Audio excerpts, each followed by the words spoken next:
You tell yourself you'll have just one piece, one square, one spoonful, and then somehow the bag is empty and you're standing in the kitchen at midnight wondering what happened to your self-control. But here's the thing. Your self-control didn't fail. Something much older than willpower took over. And once you understand what that thing is, you will never look at a bowl of sugar the same way again. Your brain is not a modern organ living in a modern world. It is an ancient machine built across millions of years, running ancient software in a world it was never designed for. And one of the oldest pieces of that software, one of the most deeply embedded survival programs in your entire nervous system, is a single urgent command. Find sugar. Eat it now. Eat as much as you can. This is not a flaw. It was never a flaw. For almost all of human history, it was the difference between life and death. Think about what your ancestors faced every single day. Not a refrigerator, not a supermarket, not a vending machine at the end of a hallway. They faced a world where food was unpredictable, scarce, and often deadly to obtain. Calories were hard to find and even harder to hold on to.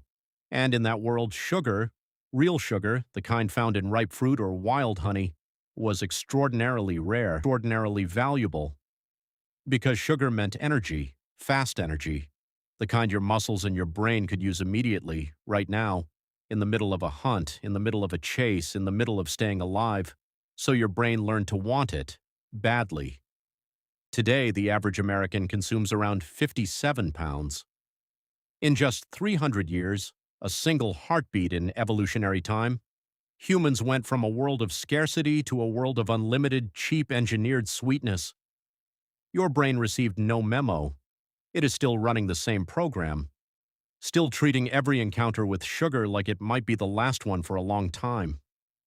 Researcher David Kessler, former commissioner of the U.S. Food and Drug Administration, spent years investigating what he called the bliss point, the precise combination of sugar, fat, and salt that food engineers design into products to maximize the brain's wanting response without ever quite satisfying it.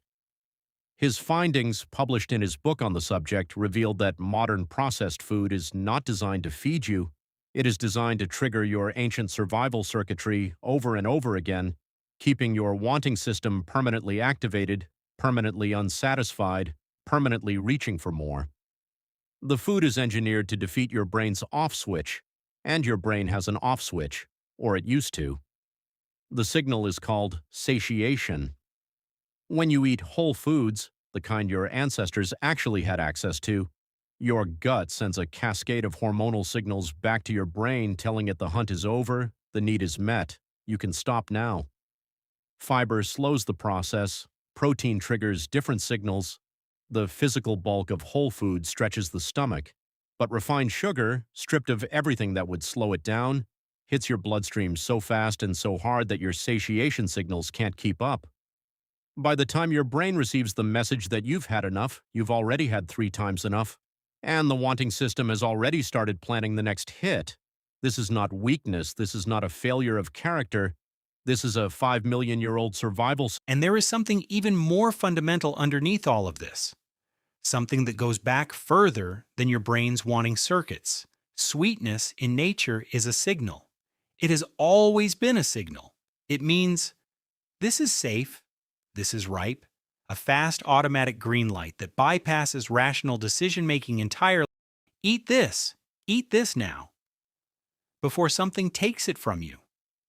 Psychologist Paul Rosen at the University of Pennsylvania has studied the evolutionary origins of taste preferences across cultures and found that the preference for sweetness is universal, present in infants who have never tasted sugar before, present in our closest primate relatives.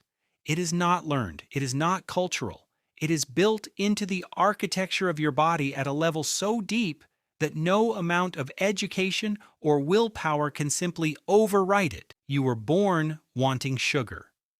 So was every human who ever lived. So was every human ancestor millions of years before the first human. What changed is not your biology. What changed is the world your biology now has to navigate. So what do you do with this? You can't delete the wanting system. You can't reprogram the dopamine circuit. You can't tell your ancient survival brain to calm down and read a label. You can understand what is happening. You can see the machinery running in real time. When the craving hits, when the wanting system floods your body with that familiar, urgent pull, you can name it for what it actually is. Not weakness, not lack of discipline. A 5 million-year-old brain doing exactly what it was built to do, in a world that is gaming it at every turn. Sometimes you eat the sugar, sometimes the ancient program wins. You from failure to biology. And from biology, you can at least begin to choose.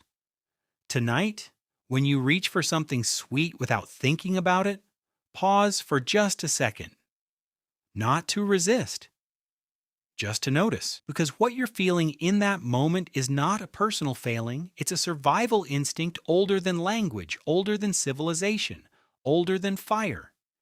It kept your ancestors alive across millions of years of famine and uncertainty, and it is still running right now in the body you carry through a world made entirely of sugar. That craving you can't explain, it has a very good explanation. It just didn't come from you.